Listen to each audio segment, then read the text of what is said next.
ओम शांति 30/11/2021 मधुर महावाक्य बापदादा मधुबन। मीठे बच्चे, सकाळु सकाळु उठी बाबा को मने पकाओ, तेबे सतो प्रधान होइजिब। अमृत बेलार समय बहुत मूल्यवान अटे। बाबा कहउछन्ति, मीठे बच्चे, सकाळु सकाळु उठी बाबा को मने पकाओ, तेबे सतो प्रधान होइजिब। अमृत बेलार समय बहुत मूल्यवान अटे। आजिर प्रश्न, आज्ञाकारी पिलामानंकर लक्षण सबु कौन होइथिबो? आज्ञाकारी पिलामानंकर लक्षण सबु कौन होइथिबो? उत्तर, आज्ञाकारी पिलामाने सर्वोच्च बाबांकर महावाक्य गुड़ी को मथा उपरे रखिबे, अर्थात निज जीवन रे धारण करिबे। सेमानंकर चालीचलन बहुत राजकीय होइथिबो। सेमाने बहुत धैर्यशील होइथिबे। सेमानंक भितरे विश्वर मालिक हेबार गुप्त नशा रहिथिबो। आज्ञाकारी पिलामाने निजर कौनसी कर्म द्वारा बाप दादांकर अपमान हेबाकु देबे नाही। बाबा को अपमानित करुथिबा अर्थात अवज्ञा करुथिबा संतान माने बहुत अपसेवा करिथांती।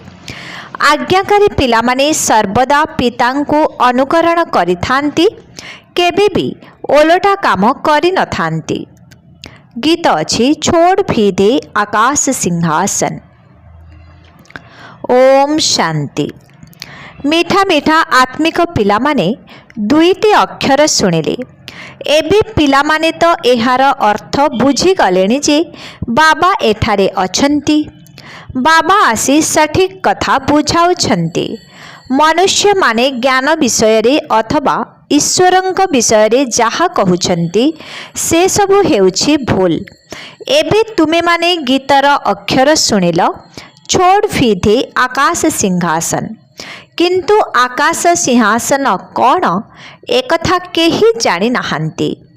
पतित पावनंकु तो आसिबाकु ही हेबो।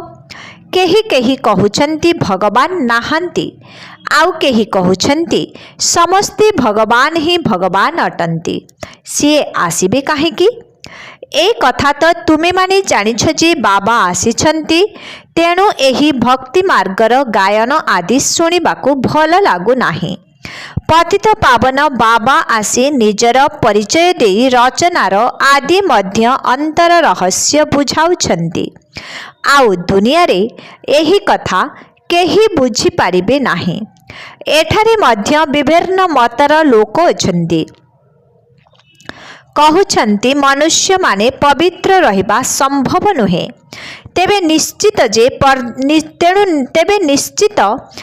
पर्यंत भगवान न आसिछंती से पर्यंत पवित्र किपरि होई पारिबे? परमात्मा ही आसी आमको शिक्षा देउछंती एवं प्रलोभन मध्य देखाउछंती जे एहा द्वारा केते श्रेष्ठ प्राप्ति हेउछि। तुमे माने जानिछ जे बाबा कहउछंती, जदि मोर होई श्रीमतरे न चलिबो तेबे दंड भोग करिबाकु पड़िबो। जेपरि पिता निज पिलामानंकर खराब चलने देखिले थापड़ मारि थांती, किंतु एही बाबा चापुड़ा तो मारु नाहांती, केवल बुझाउछंती। बहुत पिला रक्तरे मध्य प्रतिज्ञा पत्र लेखि करि दउछंती, तथापि हारि जाउछंती। मनुष्य माने जानि नाहांती जे पवित्र हेबा द्वारा कौन मिली थाए। पतित काहाकु कुहा जाई थाए? बाबा बुझाउछंती, जेउ माने विकारर बसीभूत होई जाउछंती से माने हेउछंती पतित। मनुष्य माने भाबुछंती विकार छाड़िबा असंभव अटे। तेबे सेमानंको कुह, देवी देवता माने तो संपूर्ण निर्विकारी थिले। तांकर चित्र देखाइबा दरकार। ताहा निर्विकारी दुनिया थिला ना? जेतेबेले पवित्रता थिला सेतेबेले भारत केते साहुकार थिला, शिवालय थिला। मनुष्य मानंकर एही चिंता रहुछि जे विकार बिना दुनिया किपरि बढ़िबो। एबी सरकार विरक्त होई गलेनी जे दुनिया आउ न बढ़ू, तथापि भी प्रत्येक वर्ष केते मनुष्य संख्या बढ़ी चलीछि। जनसंख्या कम हेबा तो बहुत मुश्किल अटे।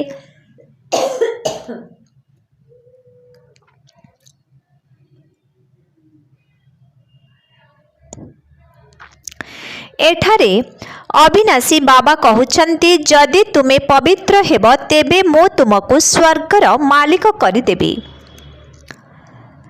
एठारे आमदानी बहुत श्रेष्ठ अटे। पिलामाने जानिछन्ति जे मायाजित हेबा द्वारा आमे जगज्जित हेबो। रावण को जीति राम राज्य पाइबो। सेठारे एही विकार रहिबो नाही। विकार को तुमे जीति जाइछ। एही कथा को केही केही अति मुश्किल बोली बुझुछन्ति। कहउछन्ति एहा बिना दुनिया किपरि चलिबो। जेउ माने एपरी कथा कहिबे तेबे बुझिबा दरकार एमाने आदि सनातन देवी देवता धर्मर नुहन्ति। जेउठारे तुमे माने भाषण करुछ कुह भगवान उवाच। भगवान कहउछन्ति काम विकार महाशत्रु अटे। एहा उपरे विजयी हेबा द्वारा तुमे जगज्जित होइजिब।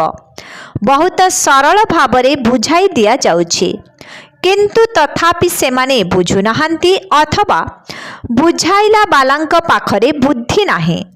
बाबा तो बुझुछन्ति जे पिलामाने टंका करू 5 अणा भी बहुत कष्टरे शिखिछन्ति अथवा निजे संपूर्ण जोगी होई नाहांती तेणु सेही शक्ति मिलु नाही।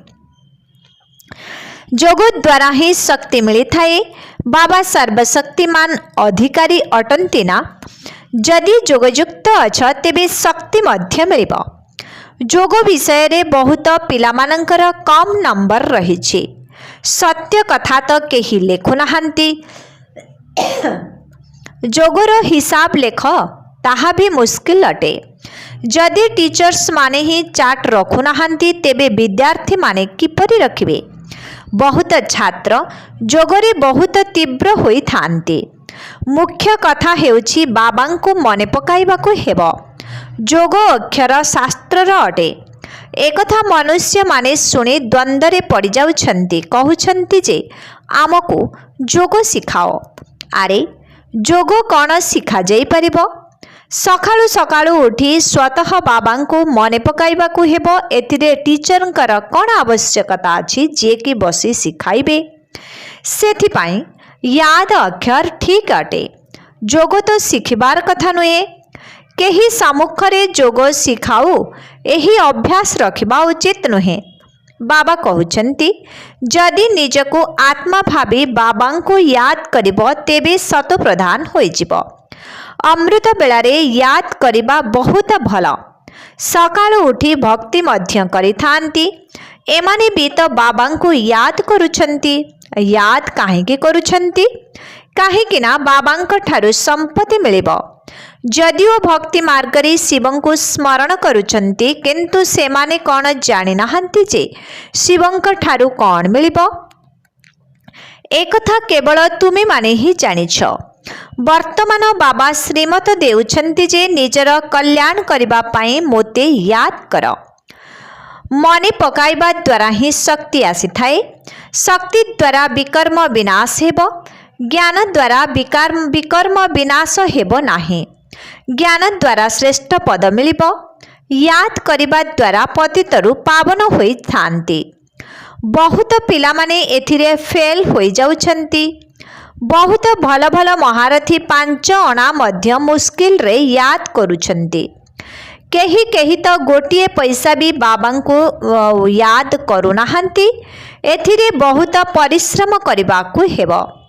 ज्ञान को तो तुरंत बुझी जाउछन्ति किंतु डंगा पार सेतेबेले हेबे जेबे याद रे रहिबे। तेबे जाई ही जन्म जन्मांतरर विकर्म विनाश हेबो। पुणी तुमे पुण्य आत्मा होइजिबो। बाबांको डाकुछन्ति आमको पतितरु पावन कर।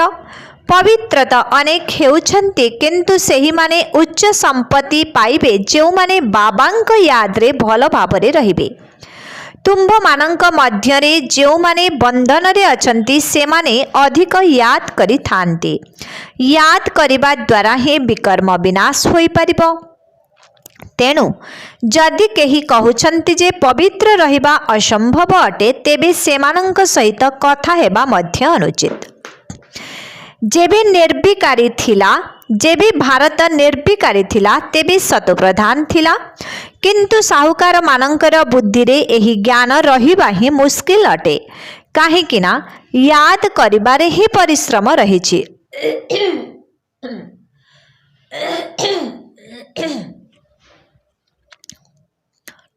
बाबा कहउछंती गृहस्थ व्यवहार रे रही सेमानंक सहित भी संपर्क रखिबाकु हेबो। वास्तव रे एही नियम बहुत कड़ा अटे।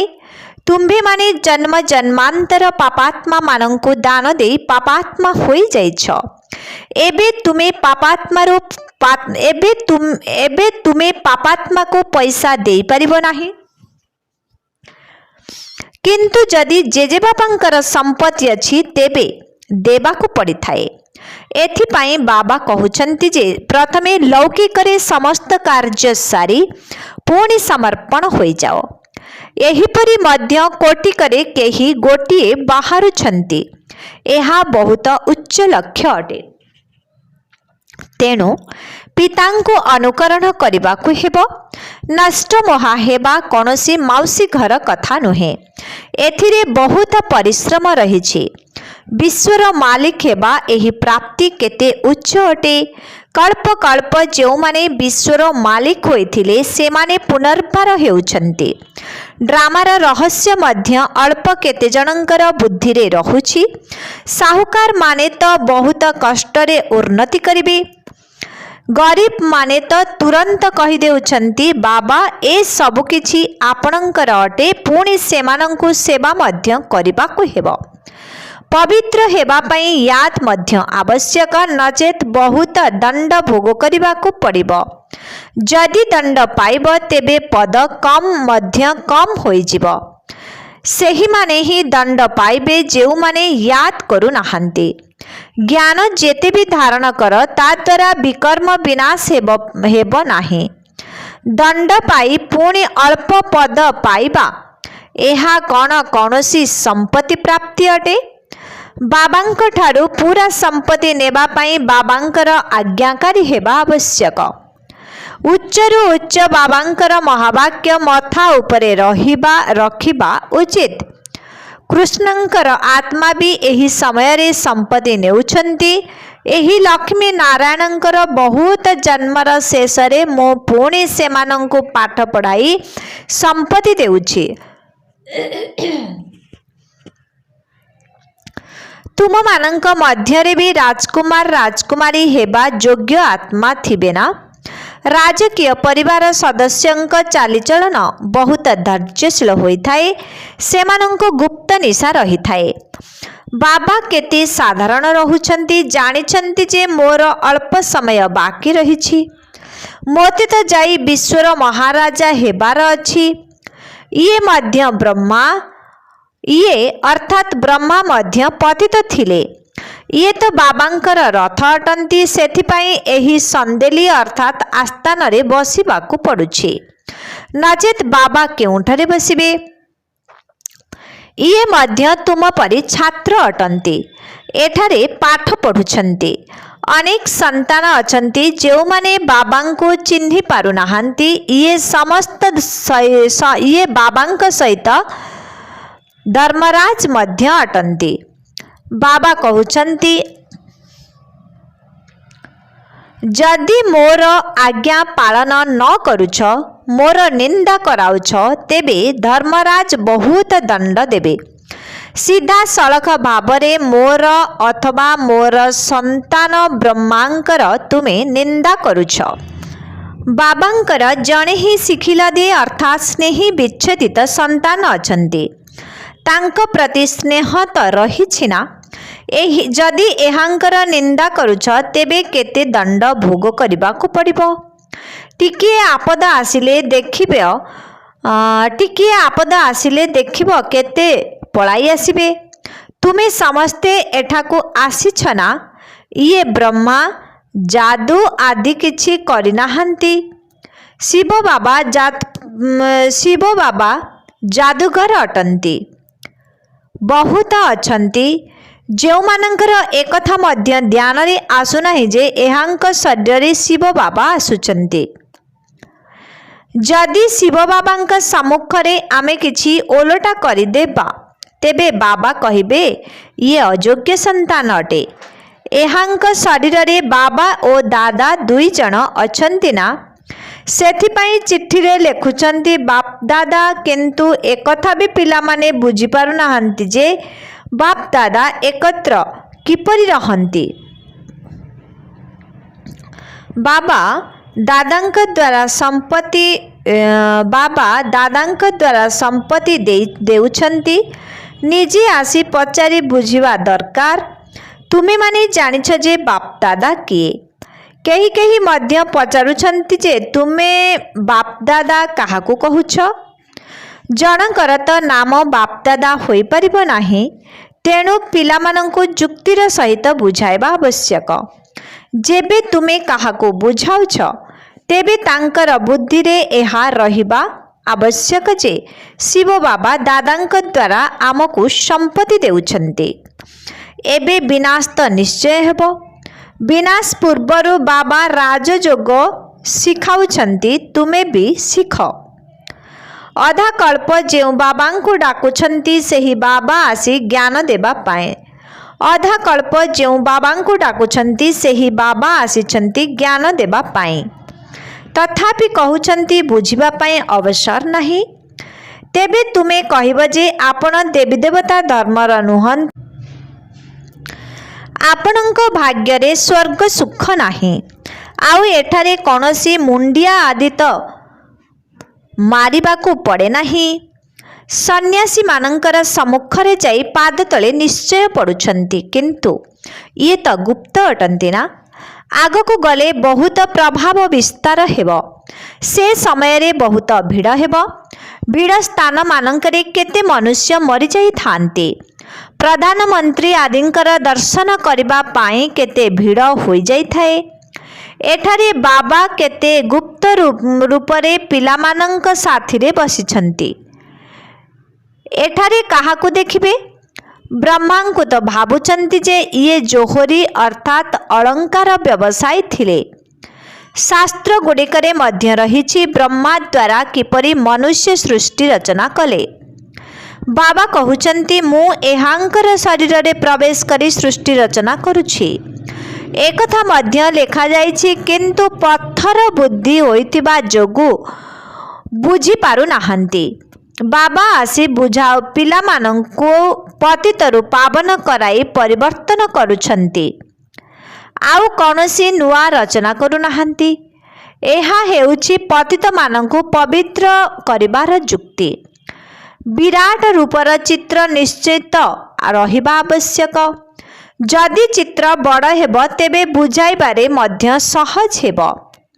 पत्थर बुद्धिरु पारस बुद्धि करिबा कौनसी सहज कथा नुहे।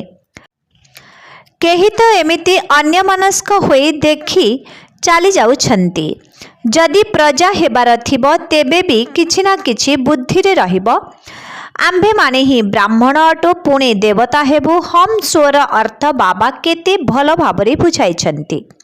से माने कहउछंती आत्मा ही परमात्मा। बास एठारे तुमे जानुछ आमे आत्मा ही अटो। आमे आत्मा प्रथमे ब्राह्मण पुणे देवता पुणे क्षत्रिय हेउछु। आमे केते प्रकार वर्ण रे आसुछु। 84 जन्मर चक्र लगाउछु। आउ जो माने पछरी आसुछंती तांकर प्रायतः केते जन्म होइथिबो एहार हिसाब बाहर करिहेबो करि पारिबो। चित्र बहुत भल बाबांकर मन पसंद हेबा आवश्यक। बाबा कहउचंती आउ जो माने पछरे आसुछंती तांकर प्रायतः केते जन्म होइथिबो एहार हिसाब बाहर करि पारिबो। चित्र बहुत भल बाबांकर मन पसंद हेबा आवश्यक। 2-4 जन भल भल संतान रहिबा दरकार, जो माने चित्र तैयारी करिबारे सहाय्य करिवे। बाबा खर्च देवा पाए प्रस्तुत अछंती। पुणे हुंडी स्वतः बाबा भराइबे। बाबा कहउछंती मुख्य चित्र ट्रांसलाइट अर्थात स्वच्छ उज्ज्वल आलुओ हेबा आवश्यक। ଯାହାକୁ ଲୋକମାନେ ଦେଖିଲେ ଖୁସି ହେବେ। ସାରା ପ୍ରଦର୍ଶନୀ ଏହିପରି ହେବା ଆବଶ୍ୟକ। ପିଲାମାନଙ୍କୁ ସେଥିପାଇଁ ଯୋଗ୍ୟ କରାଇବା ପାଇଁ ବାବାଙ୍କୁ ପରିଶ୍ରମ କରିବାକୁ ପଡ଼ୁଛି। ମୁଖ୍ୟ କଥା ହେଉଛି ବାବାଙ୍କୁ ୟାଦ କରିବା। ବାବାଙ୍କୁ ମନେ ପକାଇବା ଦ୍ୱାରା ହିଁ ତୁମେମାନେ ପତିତରୁ ପବିତ୍ର ସୃଷ୍ଟିର ମାଲିକ ହୋଇଯିବ। ପବିତ୍ର ହେବାର ଆଉ କୌଣସି ଉପାୟ ନାହିଁ। ଚାଲି ବୁଲି ବାବାଙ୍କୁ ମନେ ପକାଅ। ଚକ୍ରକୁ ସ୍ମୃତିରେ ଆଣିବାକୁ ହେବ। ତୁମମାନଙ୍କର ସ୍ୱଭାବ ବହୁତ ରାଜକୀୟ ହେବା ଦରକାର। ଚାଲୁ ଚାଲୁ କାହାକୁ ଲୋଭ କାହାକୁ ମୋହ ଧରି ନେଉଛି। କୌଣସି ମନପସନ୍ଦ ଜିନିଷ ପ୍ରତି ମନ ଲାଖି ରହୁଛି। ତା ନ ମିଳିଲେ ରୋଗୀ ହୋଇଯିବେ। ଏହି କାରଣରୁ କୌଣସି ପ୍ରକାରର ଅଭ୍ୟାସ ରଖିବା ଉଚିତ ନୁହେଁ। ଆଚ୍ଛା, ମିଠି ମିଠି ଶିଖିଲାଧି ସନ୍ତାନମାନଙ୍କ ପ୍ରତି ମାତୃପିତା ବାପଦାଦାଙ୍କର ମଧୁର ସ୍ନେହଭରା ସ୍ମୃତି ଏବଂ ସୁପ୍ରଭାତ। ଆତ୍ମିକ ପିତାଙ୍କର ଆତ୍ମିକ ସନ୍ତାନମାନଙ୍କୁ ନମସ୍ତେ। ଆତ୍ମିକ ସନ୍ତାନମାନଙ୍କର ଆତ୍ମିକ ପିତାଙ୍କୁ ଓମ୍ ଶାନ୍ତି ନମସ୍ତେ। ମୁଖ୍ୟ ସାର 1 ନମ୍ବର, ନିଜର କଲ୍ୟାଣ ପାଇଁ ବାବାଙ୍କର ଆଜ୍ଞାକୁ ମାନିବାକୁ ହେବ। ବାପଦାଦାଙ୍କର କେବେ ବି ଅବଜ୍ଞା କରିବାର ନାହିଁ। କୌଣସି ପ୍ରକାରର ଲୋଭ ମୋହର ଅଭ୍ୟାସ ରଖିବା ଉଚିତ ନୁହେଁ। 2 ନମ୍ବର, ନିଜର ସ୍ୱଭାବକୁ ବହୁତ ରାଜକୀୟ କରିବାକୁ ହେବ। ସକାଳୁ ସକାଳୁ ଅମୃତ ବେଳାରୁ ଉଠି ବାବାଙ୍କୁ ମନେ ପକାଇବାର ଅଭ୍ୟାସ କରିବାକୁ ହେବ। ଆଜିର ବରଦାନ, ନିଜର ମୁରତ ଅର୍ଥାତ୍ ଚେହେରା ଦ୍ୱାରା ପିତା ଏବଂ ଶିକ୍ଷକଙ୍କର ସୁରତ ଅର୍ଥାତ୍ ସ୍ୱରୂପକୁ ପ୍ରତ୍ୟକ୍ଷ କରୁଥିବା ଅନୁଭବୀ ମୁରତ ହୁଅ। ନିଜର ଅସଲି ସ୍ୱରୂପରେ ସ୍ଥିତ ହେବାକୁ ହିଁ ଯୋଗର ଯାତ୍ରା କୁହାଯାଏ। ମୁଁ ଯିଏ ଅଟେ, ଯାହାର ସନ୍ତାନ ଅଟେ, ସେହି ସ୍ମୃତିରେ ସ୍ଥିତ ରୁହ। ତେବେ ଏହି ଅସଲି ସ୍ୱରୂପର ନିଶ୍ଚୟ ଏବଂ ଅନେକ ଥର ବିଜୟୀ ହେବାର ସ୍ମୃତି ଆଧାରରେ ସର୍ବଦା ନିଶାଯୁକ୍ତ ସ୍ଥିତି ରୂପକ ସାଗରର ଲହରୀରେ ଖେଳିବାର ଅନୁଭବ ହେବ। ଯେବେକି ତୁମେମାନେ ସୁଖଦାତା ପିତାଙ୍କର ସନ୍ତାନ, ତେଣୁ ଦୁଃଖର ଲହରୀ ତୁମ ନିକଟକୁ କିପରି ଆସିପାରିବ ବା ସର୍ବଶକ୍ତିମାନ ପିତାଙ୍କର ସନ୍ତାନ ଶକ୍ତିହୀନ କିପରି ହୋଇପାରିବ? ଯଦି ଏହିଭଳି ସ୍ୱମାନର ଅନୁଭବରେ ରହିବ, ତେବେ ତୁମମାନଙ୍କର ଚେହେରା ଦ୍ୱାରା ପିତା ଏବଂ ଶିକ୍ଷକଙ୍କର ସ୍ୱରୂପ ସ୍ୱତଃ ଭାବରେ ପ୍ରତ୍ୟକ୍ଷ ହେବ। ଆଜିର ସ୍ଲୋଗାନ, ସତ୍ୟବାଦୀ ତାଙ୍କୁ କୁହାଯିବ ଯାହାଙ୍କର ଚେହେରାରେ ଏବଂ ଚାଲିଚଳନରେ ଦିବ୍ୟତା ରହିଥିବ। ସତ୍ୟବାଦୀ ତାଙ୍କୁ କୁହାଯିବ ଯାହାର ଚେହେରାରେ ଏବଂ ଚାଲିଚଳନରେ ଦିବ୍ୟତା ରହିଥିବ। ଓମ୍ ଶାନ୍ତି।